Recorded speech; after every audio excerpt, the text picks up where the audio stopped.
what have you found has been the biggest difficulties or hurdles for getting stations that you've worked with to create those two different strategies? What are the good starting points and what are the big difficulties to watch out for? The biggest difficulty is when you go into a station and you have to oversee the content and you go into meetings with talent.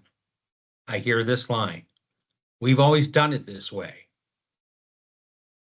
And that to me is a big time flaw. You can't do things the same way we did even 10 years ago, 20 years ago. I mean, I got into radio in the late 70s.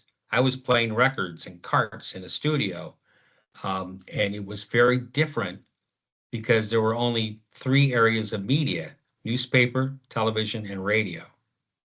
Well, today, think about the various impressions that a person sees in just one day.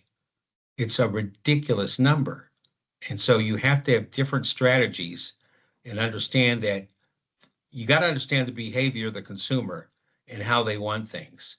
And I know some out there who've been doing talk shows for years, they still want to do a show the same way they did 20 years ago.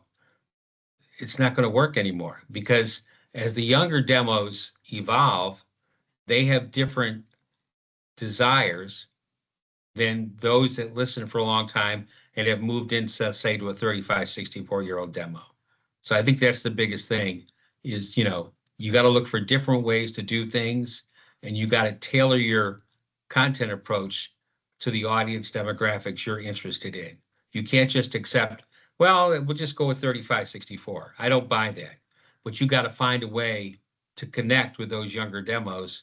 And then it's still, interesting all over the years, people like you have a billboard budget, you have a marketing budget.